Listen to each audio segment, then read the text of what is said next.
앞서 다루기도 했지만 11일 있을 민주당 지도부 보궐선거 그리고 장동혁 국민의힘 대표의 비상계엄에 대한 사과, 세신안 그리고 지방선거까지 세 가지 주제를 놓고 최창렬 용인대 교수 그리고 김철현 전 국회 정책연구위원 모시고 한번 이야기 나눠보겠습니다.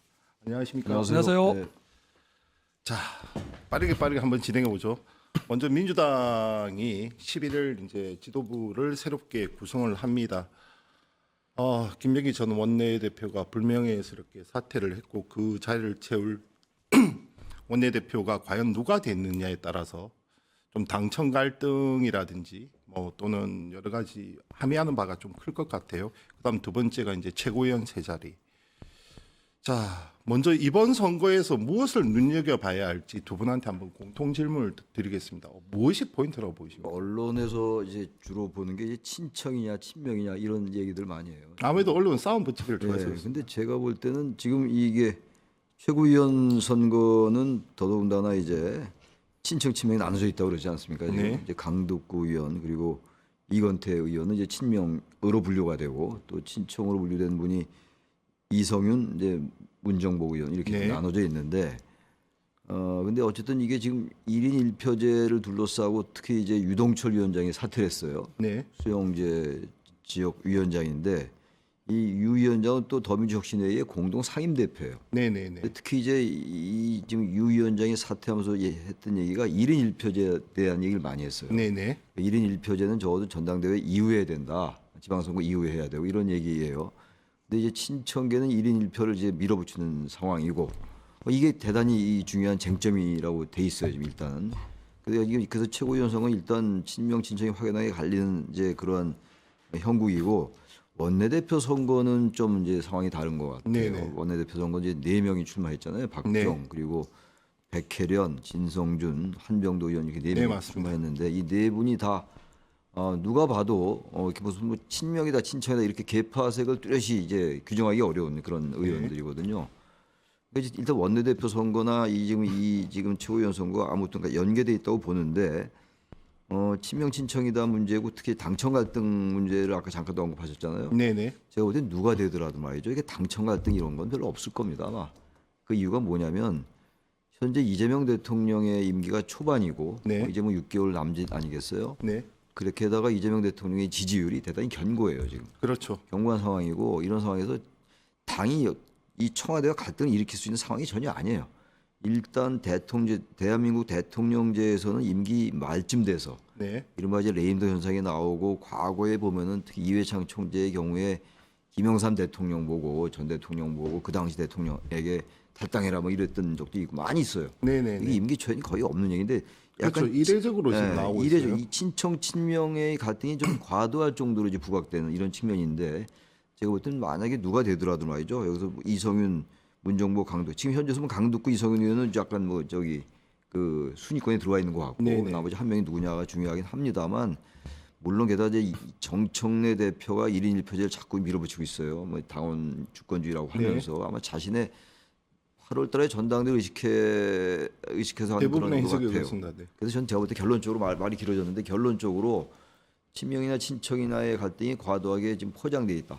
저는 그렇게 보기 때문에 크게 그게 뭐 이 선거에서 뭐 그런 호소를 하겠습니다만 크게 쟁점화되지는 않을 것이다. 선거 이후에 뭐 그런 생각이 듭니다. 예. 어떻게 보십니까? 그래서 뭐 민주당이 지금 여당이 되고 난 다음에 최대의 정치적 위기 상황이거든요. 네네. 나머지 3박 4일에 아마 중국 방문을 마치고 귀국하는 그 대통령의 어떤 마음이 굉장히 무엇을 걸로 보여요. 그렇죠. 최근 국내 어쨌든 정치를 1년에 바라보고. 보면 어쨌든 성추행 우리 장경태, 또 차명 주식 의혹 했던 뭐 탈당했지만 이춘석, 네. 거기다 통일고로부터 2천만 원 플러스 또 불가일 명품 받았다는 전재수 전 우리 초대 해수부 장관, 그다 김병기 어떤 것까지 해가지고 지금 보면은 민주당이 보면 여당이 되고 난 다음에 지금 엄청나게 정치 위기 상황을 맞이하고 있거든요. 거기다가 지금 뭐 국민의힘에서 내세우고 있는 뭐 김병기 특검이라든가 또 통일조 특검도 지금 예사롭지 않은 그런 상황이거든요.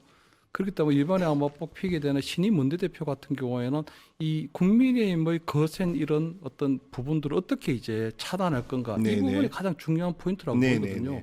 그래서 저는 4명에 있던 후보군의 면면을 보면 대충 답이 좀 나온다고 보이는 게 네네. 이 박정 의원 같은 경우에는 제가 보니까 조금 좀 순둥이 스타일이잖아요. 영어를 굉장히 좀 잘하시는 것 같은데 어학원을 했죠 예전에. 예? 박정호 어학원이라고 유명했죠. 박정희 유명하니까 네네. 좀 영어나 이런 건 좋은데 굉장히 좀 순둥이 스타일 같고 한병도 의원 같은 경우에도 보면 문재인 정부에서 정무수석 정무수석을 했는데 했습니다. 네. 그분도 보니까 조금 젠틀하신 것 같더라고요 보니까 네. 이런 공격력 가지고는 좀 어렵다고 좀 보지 않나 하는 생각이 들고 백혜련 의원 같은 경우에는 과거에는 조금 여전사의 기질이 있었거든요. 네. 근데 이분이 보니까 조국 혁신당의 박은정 의원이 나타나고 난 다음에 완전 존재감이 사라져 버렸어요. 이제는 박은정 의원이 지금 보니까 거의 뭐이 진보 진영에서 거의 뭐 주도를 하고 있는 상황이기 때문에 백혜련 의원의 존재감은 완전 상실됐거든요.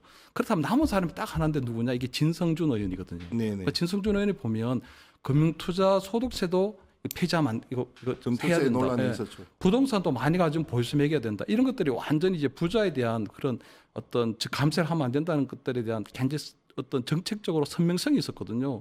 그렇기 때문에 저는 이런 뭐 진성준에 들어오게 되면 아무래도 지금 국민의힘하고 이제 지방선거까지 갈 때까지 계속적으로 갈등이 증폭될 수밖에 없는 그런 상황인데 이런 상황에서 저는 진성준 의원에 대한 좀 선택이 되지 않을까 하는 좀 생각이 들고요. 또 권리당원도 이번에 또 한 20% 정도 들어오는데 네네. 권리당원에 아무래도 우리가 흔히 얘기하는 개딸, 그 개혁의 딸들이 많이 이제 투표 참여한다면 결국 누가 강한 존재감 또는 선명성을 보이느냐 이런 것들이 좀 중요하게 보이거든요. 그래서 저는 원내대표는 진성준 의원에 조금 싱겁게 저는 조금 되지 않을까 하는 이런 것 조심스럽게 전망을 하고 최고위원 같은 경우는 지금 친명하고 진청이 2대2예요. 네. 그렇기 때문에 보니까 1대1 한 명 한 명은 다 되는 거고 친명이든 진청이든 뭐 저는 보니까 문정복 의원이 보니까 이름이 또 좋으시잖아요. 정복. 뭐 이렇게 문을 정복한다 이래가지고 저는 아무래도 여성 의원 한 분 정도는 최고위원을 좀 뽑으려고 하지 않을까. 그렇다면 이제 뭐 친청에서 한 명, 또 친명에서도 누구 한 명 나오고, 그럼 나머지 한 명이 뭐 친청일 수도 있고 친명의 후보일 수도 있는데 그건 저는 별로 중요한 게 아니라고 보이거든요. 왜냐하면 정청래 당대표가 어쨌든 지금 하면서 나름대로 좀 당대표로서도 리더십을 잘 회복하고는 있다고 보이거든요. 물론 어떨 때는 당청 간의 갈등도 생기고 하긴 하지만 또 어떨 때 보면 뭐 이재명 대통령 입장에서 볼 때는 조금 기분 나쁜 상황도 좀 만들어지고 네. 당이 너무 폭주하고 있는 상황도 있긴 하지만 그렇다고 하더라도 그런 부분들이 어떤 뭐 내란 종식이라는 어떤 키워드라든가 국민의힘을 뭐 위원장당 해상감으로 몰아붙이는 이런 부분에 있어서는 또 선명성을 보이고 있기 때문에 저는 최고위원은 그냥 한 명 한 명 나눠 가지고 뭐 친청이든 친명이든 한 명이 누가 더 가져간다고 해서 크게 어떤 뭐 정책 내의 리더십이 뭐 이게 흔들리는 그런 상황이 아니기 때문에 뭐 그런 식으로 뭐 정리되지 않을까 저는 이렇게는 보입니다. 교수님, 네. 저도 정치부 기자로서 필드에서 뛰었는데 제일 어렵게 약간 예상할 수 없는 제일 어려운 선거가 항상 원내대표 선거였어요. 그렇죠. 근데 지금 김철현 위원께서 이제 전망까지 하셨어요. 누가 당선될지 동의하십니까?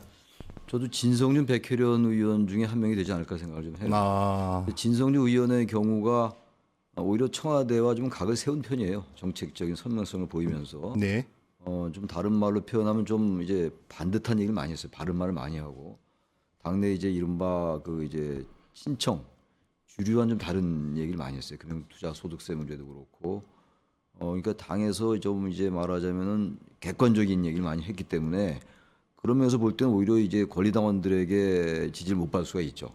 아무래도 권리당원들은 친명 쪽의 성향이 강할 거예요. 지금 친청이라고 얘기합니다만 이분들이 왜 친청이 됐냐면은 정청래 대표가 이재명 대통령을 도와서 지금 이 국정을 운영을 잘해야 된다라는 생각에 친청이 된 거예요. 네, 만약에 이제 청와대와 친청과의 갈등에 국민이 들어선다면 저는 이건 뭐 좀 약간 과도하게 포장돼 있다고 말씀도 드렸습니다만 그렇게 된다면 의외로 이 개딸이란 분들 권리당원 이분들이 강경파들이 이재명 대통령 쪽에 그 편을 들 가능성이 대단히 높아요.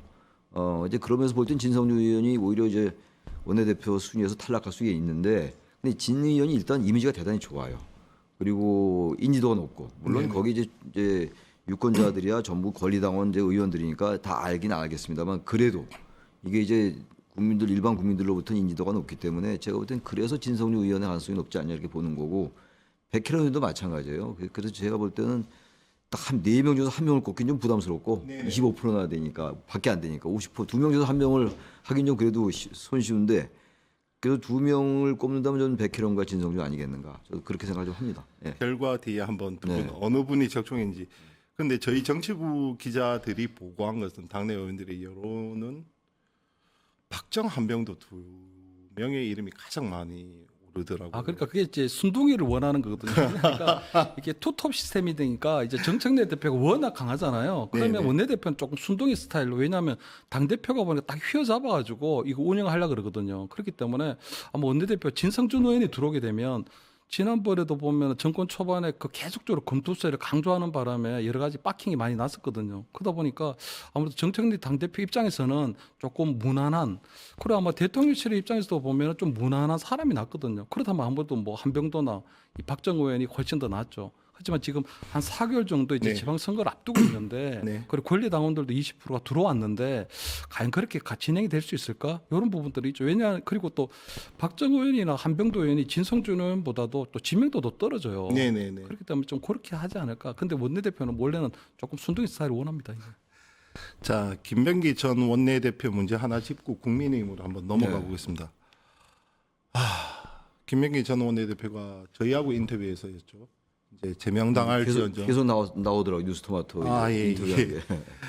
제명당할지언정 그 탈당은 하지 않겠다 네. 이렇게 선언을 하셨는데 지혜로운 해법이 있습니까 지금? 근데 지금 이 문제는 말이죠. 지혜로운 해법을 찾기가 어려울 것 같아요. 저는 이럴 땐 전공법이 제일 낫다고 생각합니다. 여러 가지 뭐 정치공학적인 이유도 얘기를 하고 강선우 의원에 비해서 김병기 전 원내대표에 대해서 너무 관대한 거 아닌가 당에서 뭐 이런 얘기들도 나오긴 나옵니다. 이런 여러 가지 뭐 호사가들의 얘기인데 아무튼 김병기 의원에게 제기된 의혹이 너무 많아요 지금. 네네. 오늘도 또 나왔더라고요. 네. 계속 나오고 있는데 네, 끊이질 않습니다. 네, 끊이질 않아요. 처음에 강선우 의원 얘기가 좀 나오다가 이 김병기 쪽으로 이제 그 이슈가 옮겨지면서 이건 뭐 끊임없이 나오기 때문에 이 부분을 가지고 무슨 여러 가지 정치적인 뭐 기술이라든지 정치공학적인 계산은 좀 의미가 없다고 보고 탈당해야 됩니다. 이 자리에서 제가 말씀한 걸로 알고 있는데 바로 제가 앉은 이 자리에서. 근데 지금 탈당은 안 하겠다. 제명 당할지언정 뭐 이런 얘기를 네. 하고 있는데 무슨 근거로 그런 말씀을 하는지 모르겠어요. 이 정도 당에 부담을 주면 말이죠. 원내대표까지 하신 분인데 일단 당을 나와야죠. 나온 다음에 그리고 본인이 주장하는 것처럼 여러 가지 결백하다면, 당당하다면, 정당하다면 말이죠. 수사 임한 다음에 그런 다음에 이른바 클리어하고 네네. 깨끗이 정리한 다음에 당에 얼마든지 입당할 수 있어요. 다시 복당할 수 있는 문제이기 때문에 적어도 이건 공인으로서 그리고 당인으로서 말이죠. 또 공직자 아닙니까? 그렇다면은 저는 국회의원으로서도 그렇고 전직 원내대표로서도 그렇고 공직자 또는 당인으로서 저는 탈당을 해서 당의 부담을 덜 줘야죠. 자꾸 그 얘기가 나오잖아요. 지금 그래서 일단 이걸 수사를 통해서 밝혀질 수밖에 없다. 왜냐하면 지금 김병기 의원은 상당히 여러 의혹들 중에서 인정하는 게 별로 없어요. 다 이제 사실 무근이다 이런 식의 얘기를 하고 있기 때문에 네네네. 그러면 정말로 탈당해서 수사를 받는 게 낫다 그런 생각을 합니다. 예. 김 의원님. 국민의힘에서 보면 최근에 그 한동훈 대표를 겨냥한 걸림돌론이 났거든요. 걸림돌 제도. 걸림돌 치우겠다. 네. 지금 민주당의 최대 걸림돌이 김병기예요. 네. 왜냐하면 저는 아마 김병기 전 원내대표가 버티는 이유가 좀 있다고 보이거든요. 탈당을 해야 되는데 자신 탈당하지 않고 버티는 이유가 보니까 결국 대통령이 귀국하기를 좀 기다린 것 같아요. 네. 그러니까 3박 4일에 중국 순방을 마치고 돌아온 대통령으로부터 좀 기다렸던 것 같아요. 그러니까 대통령의 의중을 좀 확인하고 싶어하는 것 같아요. 네. 그렇기 때문에 저는 아마 대통령이 어제 귀국하셨기 때문에 오늘 중 또는 내일까지는 김병기 전 원내대표가 탈당을 선택할 가능성이 좀 높지 않을까. 네. 아무도 이제 대통령 의중을 알았으니까. 근데 아마 대통령실 입장에서 볼 때도 조금 부담스러운 게 김병기 전 원내대표가 너무 많은 걸 알고 있거든요. 그러니까 지난 총선 때 보면 그때 당의 수석 부총장을 했죠. 아니죠. 지난 총선 때 공간이 간사. 공천관리위원회 간사도 하고 또 공직선거 검증위원, 검증위원장도 예. 하고 당의 또 수석 부총장도 하고 아, 예, 예. 또 2022년 지방선거 할 때는 서울시당의 또 공천관리위원회 그렇죠, 간사도 하고 너무나도 많은 걸 했고 너무나도 많은 걸 알고 있거든요. 그렇기 때문에 김병기 전 원내대표가 소위 말해서 조금 판도라의 상자도 될 수 있다는 이런 부분이 있거든요. 그렇기 때문에 저는 아마 대통령이 귀국하고 난 이후니까 이제는 어느 정도 자진 탈당을 하게 될 텐데 이 과정에서 저는 대통령실하고도 뭔가 조율이 좀 있지 않을까 이런 좀 의심을 좀 하고 왜냐하면 이렇게 버틸 이유가 전혀 없는 거거든요. 네. 이렇게 버틸 이유가 전혀 없는데 그런 부분이 좀 생각이 되고 그렇기 때문에 저는 이 김병기 전 원내대표에 대한 수사는 본인, 배우자, 두 아들까지도 다 비리 의혹이 나오고 있는 상황이기 때문에 이건 이제 경찰 수사에 맡길 수가 없다. 경찰 수사에 맡기게 되면 이 부분은 국민적 의혹이 계속 커질 수밖에 없는 상황이거든요. 그렇기 때문에 저는 통일교 특검하고 별개로 김병기 특검 만들어야 돼요. 그렇지 않으면 저는 이것이 앞으로 정권에 대해서도 엄청난 큰 부담이 될 수도 있는 사안이라고 보이거든요. 다만 저는 김병기 전 원내대표에 대한 거치에 대한 부분은 이제 대충 기국했기 때문에 전 오늘 아니면 내일 정도에는 본인이 어떤 형태로 결단 내리지 않을까 저는 이렇게는 조심스럽게 전망을 합니다. 되게 교수님 짧게 예. 판도라의 상자 있다고 보십니까? 아니 지금 그 문제를 제가 말씀드리려고 그러는데 전 그거는 그렇게 당에서 우려할 필요 없다고 생각하는 게 지금 대체로 저한테는 완벽하게 부인을 했어요. 그리고 전 이런 생각이 들어요. 지금 되게 보수 쪽에서 나온 분들의 얘기가 거의 예외 없이 그 얘기를 하더라고요. 네네네. 이 뭔가 김병기 의원이 너무 많은 걸 알고 있을 것이다. 그래서 못 건드린다. 뭐 속된 말로 이러는 건데 전 거긴 동의할 수 없고 이게 이 당직에서 주요 당직을 다 많이 두루 섭렵했단 말이에요. 지금 공관위 간사도 하고 네네. 또 총선 때 그 검증위원장도 했고 원내대표도 했고 수석부총장도 하고 했는데 그 쉽게 그렇게 폭로하기 어려워요. 뭐가 있는지 모르겠습니다만 뭐 있을 수도 있고 없을 수도 있는데 제가 그렇죠. 볼 때 그러긴 쉽지 않다고 생각해요. 근데 이 부분에 좀 덧붙이고 싶은 게 이게 합리적 의심이 좀 드는 게 있잖아요.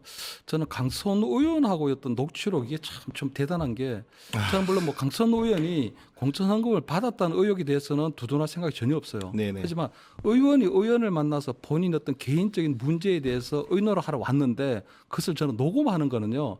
제가 그래도 정당판에 한 20여 년 있었는데 이건 처음이거든요. 그 그리고 부분은 김병기 동의원들도. 의원실에 있었던 보좌진들도요 이렇게 의원하고 녹음을요 대화를요 다 이렇게 녹음하는 것도 처음이에요. 그렇기 때문에 이 방에는 그냥 녹음하는 게 그러니까 김병기 전 원내대표가 아무래도 정부기관 출신이다 보니까 특유의 그런 것들이 계속 있어서 그런지 모르지만 그렇기 때문에 지금 제가 볼 때 이 부분에 있어서 상당히 조금 합리적 의심이 좀 든다. 뭐 이런 말. 알겠습니다. 그 대면 상황에서 의원들끼리 대화가 녹음되고 그것이 유출되고 이것은 의원들이 뭐 전체 충격에 빠졌던 것은 뭐 사실입니다. 사실이죠. 사실이기 때문에 지금 뭐 판도라의 상자까지 얘기 나오고 거취를 결정하면서 여러 고사가들이 또 이런 의심도 낳고 의혹도 낳고 이게 아닌가 봅니다. 국민의힘으로 한번 넘어가 보겠습니다. 자, 두 분 다 어제 장동혁 대표 쇄신안 보셨습니까? 맞습니다. 예. 참 사과 한마디가 이렇게 어렵습니까? 아니 그건 저는 사과라는 단어를 쓰긴 썼지만 사과라는 단어를 썼어요. 처음으로 네. 썼어요. 그리고 이제 지난해 8월달에 대표되고 난 다음에 5개월 걸렸어요. 내용이 이건 사과로 보기가 어려워요. 그렇죠. 사과가 아니죠. 그리고 전 말부터 이상한 게 비상계엄은 상황에 맞지 않은 잘못된 수단이었다. 이 말을 이렇게 시작하면 안 되는 거 아니에요? 네네네. 적어도 지지난해 재작년에 12월 3일날 비상계엄 불법적인 위헌적인 계엄이었다고 얘기한 다음에 그리고 말을 시작해 나가야 돼요.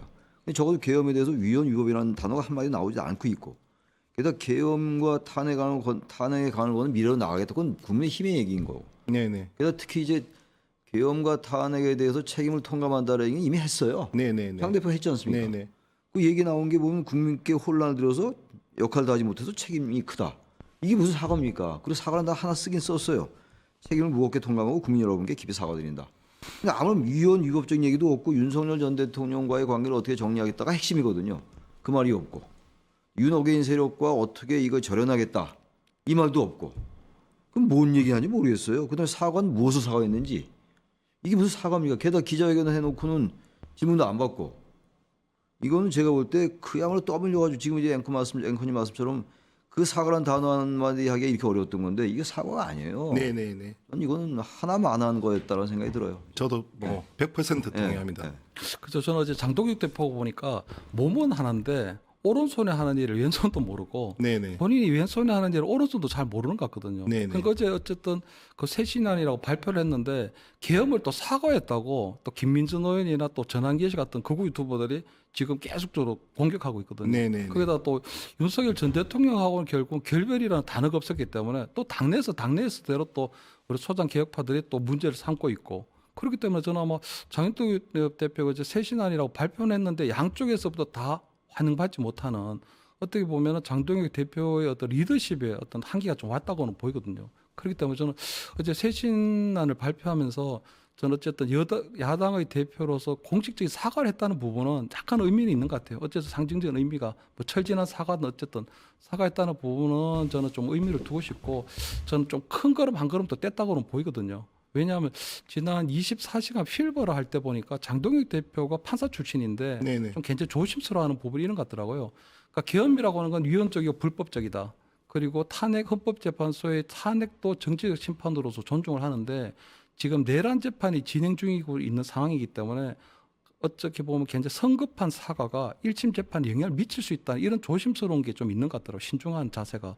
그렇기 때문에 아마 그런 부분에 있었으면 결국 2월 초쯤 되면 1심 청구가 나올 거기 때문에 저는 그 이후에나 어떤 사과를 하고 윤석열 전 대통령과의 어떤 결별을 할 줄 알았는데 어제 굉장히 뭐 빠른 어떤 그런 사과는 좀 나왔거든요. 지금 환영받지 못하고 있는 상황이긴 하지만 그래서 거기에 깔려 있는 정치적 복선이 뭔지는 모르겠다. 갑자기 나왔기 때문에 모르겠는데 다만 어제 뭐 어떤 본인의 어떤 정치적 기반인 강경 보수 쪽에서는 별로 좋은 어떤 평가가 나오지 않았거든요. 그렇기 때문에 아마 그 부분에 있어서 본인이 또 반대쪽인 또 상황, 그러니까 한동훈 전 대표에 대한 어떤 정치적인 어떤 부분을 염두에 두고 어제 그런 것을 내세운 건지 그런 부분들에 있어서는 좀 더 지켜봐야 될 상황이다. 다만 그냥 야당 대표로서 이제 공식적인 사과를 했기 때문에 네네. 큰 걸음 한 걸음 올 때고 나머지 이제 윤석열 전 대통령과의 결별 어떤 식으로 할 것인지 그리고 어떻게 이제 국민들에게 뭐 이 국민이 갖고 있는 정치적 원죄를 풀어나갈 것인지 이런 부분들을 이제 앞으로 조금 지켜봐야 될 부분이 제가 아닌가. 볼때 인적 쇄신 얘기가 전혀 안 나왔어요. 안 나오고 고성욱 씨 어제 입당했었지 않습니까? 이게 무슨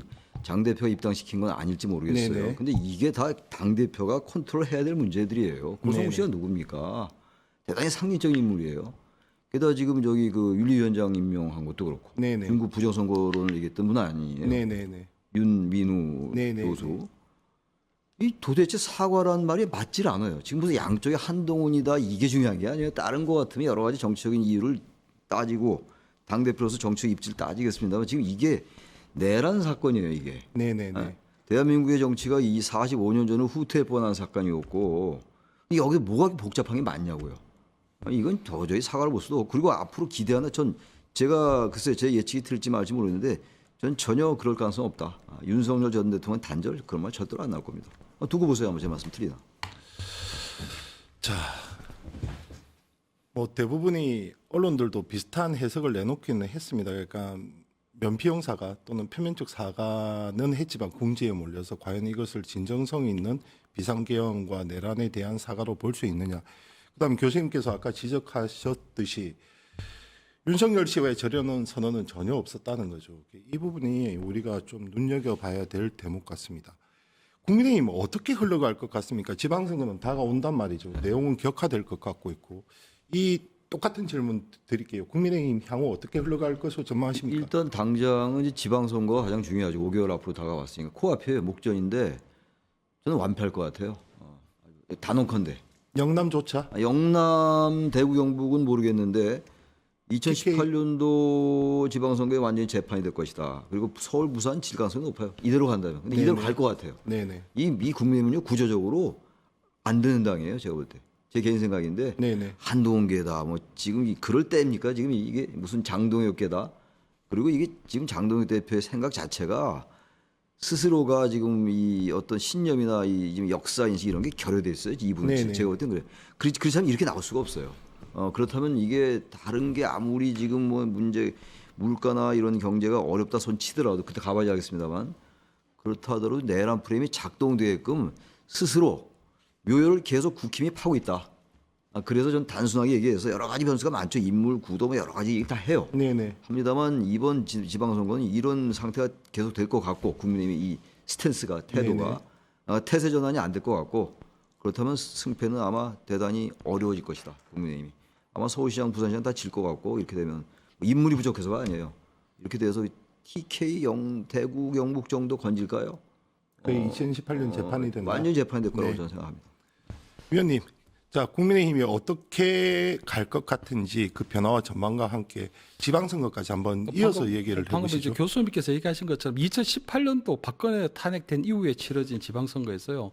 그 다음날 보수 언론에서 일면 타이틀이 뭐냐면 괴멸적 패배였거든요. 괴멸적 패배. 네네. 보수 괴멸했다는 식으로 표현했는데 아마 뭐 올해 치러질 지방선거도 그렇게 좀 뭐 낙관적인 상황은 저는 아니라고 보고 다만 저는 지금 원래 1년 정도 탄핵이 일어나고 난 다음 1년 정도 되면 국민의힘이 당시 여당이었기 때문에 정치적 원죄로부터 자유로울 수가 없는 거거든요. 네네. 다만 그렇게 변화하는 모습을 어떻게 이제 국민에게 보여주냐는 건데 그것이 아무리 진정성 있게 간다고 하더라도 지방선거까지는 그 탄핵의 범위 안에는 있다고 봐야 되는 거거든요. 거기다가 아마 새 정부에 대한 기대감이 한 1년 정도밖에 되지 않았기 때문에 지방선거에서 당연히 저는 민주당이 좀 유리한 상황이 될 것이다. 다만 이제 국민의힘이 이번에 지방선거를 맞이하는 과정에서 어떤 형태로 만약에 충격이 좀 충격적인 어떤 결과가 나온다고 하더라도 어떤 식으로 일어설 것인가 하는 부분들이 이제 굉장한 중요한 진정 고민이 돼야 되는데 지금 보면 한동훈 전 대표라든가 여러 가지 당내 중도 조직과 합리적인 목소리를 배제하려는 쪽으로 나가고 있는 네네네. 상황이거든요. 이렇게 되면 국민의힘이 굉장히 조금 강경화되는 부분이 되면 이런 부분들이 자꾸 민심과 동떨어지는 부분이 있을 수 있기 때문에 저는 당장의 어떤 지방선거에 대한 결과보다도 지방선거를 잘 치러야 되겠다 이런 부분들은 선거 공학적 측면에서는 맞는데 국민의힘이 지금 지방선거뿐만 아니라 3년 뒤에 또 총선도 있고 그다음에 또 치러진 대선도 있기 때문에 좀 더 중장기적으로 당을 어떠한 식으로 좀 변화시키고 혁신시켜야 되느냐 이런 것들이 더 중요한 과제라고 봐야 되죠. 내년에 당장 뭐 서울시장이 누가 된다, 또 부산시장이 된다 안 된다 이런 것들은 저는 국민의힘이 지금 과제가 아니라고 보이거든요. 네네. 좀 더 중장기적으로 당을 조금 시스템적으로 조금 만들어가는 부분이 더 중요하다. 저는 이렇게 보이죠. 과연 지금 중장기적으로 바라볼 여유가 있는지 그 솔직히 상황이 저는 안 잘 되는 것 모르겠어요. 같아요. 우리 김 교수 마지막으로 두 분께 하나만 더 질문할게요. 공통 질문 좀 짧게 답해 주시고. 그럼에도 불구하고 만약에 국민의힘이 지방선거에서 제일 전략적인 요충지죠. 서울이나 네. 부울경을 사수를 했다. 아니면 그중에 하나라도 사수를 했다. 이러면 장동혁 체제는 계속해서 연속성을 이어가는 것이고 그것은 결론적으로 국민의힘에 정말 진정한 몰락을 갖고 오지 않겠느냐 이런 시선도 있어요. 그런 시나리오도 가능하죠. 서울시장을 만약에 사수한다. 그러면 이제 이 지방선거에서 서울시장 이 당선 여부는 대단히 중요한 거기 때문에 상징적이기 때문에 네네. 그러면 장동희 체제가 할 말이 있긴 있죠. 부울경 중에 하나를 이제 건진다고 하면 말이죠. 대구 경북 말고 네네. 이게. 티켓 빼고. 그렇게 뭐 TK 빼고 부울경제도 하나 건지고 서울시장을 사수했다. 그러면 장동희 체제가 할 말이 있겠죠. 근데 그게 이제 총선에 가는 더 아마 더 악재가 될 수 있어요. 네네네. 왜냐하면 이게 봐라, 내 이게 맞지 않냐 결국은 단일 대우가 돼야 되는데 당성이 부족했던 거다 다 이거. 그렇게 가면 이제 이 온건파나 이제 합리적인 그 보수가 할 말이 점점 없어지고 입지가 좁아질 거라고. 대패했지만 그런 상징적이 있는 곳에서 이기기 때문에 이겼기 때문에 그러면 이게 더욱 더 국민의힘 보수 세력을 더 나락으로 떨어뜨리는 그런 악재가 될 수 있다 저는 생각합니다. 그런데 지금 보면 민주당의 악재가 좀 쌓이고 있거든요. 그러니까 국민의힘은 내란 프레임이라는 거 딱 하나, 그다음에 왜 윤석열하고 절연하지 못하나 이 부분에 대해서만 국민들이 관심을 갖고 있는데 만약 선거가 임박하고 또 윤석열 전 대통령에 대한 1심 선고가 이루어지게 되면 국민의힘이 바로 선거용 어떤 태세 전환을 할 가능성이 있거든요. 그런데 지금 민주당 같은 경우에는 계속적으로 지금 악재가 쌓이고 있어요. 어떤 성추행 문제, 그다음에 아까 말씀드린 것처럼 김병기 원내대표에 관련된 네네. 부분, 또 강선우 이런 것들이 계속 누적이 되면 이런 것들이 오히려 지방선거에 굉장히 악영향을 끼칠 수 있는 부분이 있거든요. 그렇기 때문에 최근에 아마 이해운 아마 그 전 의원을 기획재예산처의 어떤 뭐 장관으로 발탁하고 이런 부분들도 보면 이재명 대통령이 그만큼 이 지방선거에 올인했다고 봐야 되거든요. 왜냐하면 이재명 대통령 입장에서 볼 때는 2018년도 박근혜 탄핵 때도 TK 빼고는 다 이겼는데 이번에 비상계엄이 일어났는데도 불구하고 그만큼의 지방선거 성적이 안 나온다. 예를 들어 서울이 뺏겼다, 부산이 뺏겼다 이런 건요 정말 이재명 대통령에게 엄청난 충격을 줄 가능성이 높거든요. 네네. 그리고 서울시장이나 부산시장을 만약 뺏겼다. 그대로 아니면 국민의힘 수성을 했다. 그러면 정청래 대표 체제 자체가 버티지를 못해요. 네네. 그렇기 때문에 저는 이번 지방선거가 국민의힘의 어떤 장동혁 대표 체제에게도 위기가 될 수 있지만 그 결과에 따라서는 민주당 당대표 체제나 대통령실에도 엄청난 위기의 상대적이기 상황이 때문에. 만들어질 수 있다. 이런 말씀 좀 드립니다. 이상 최창열 교수, 김철현 위원이었습니다. 두 분 귀한 말씀 감사합니다. 네, 고맙습니다. 네.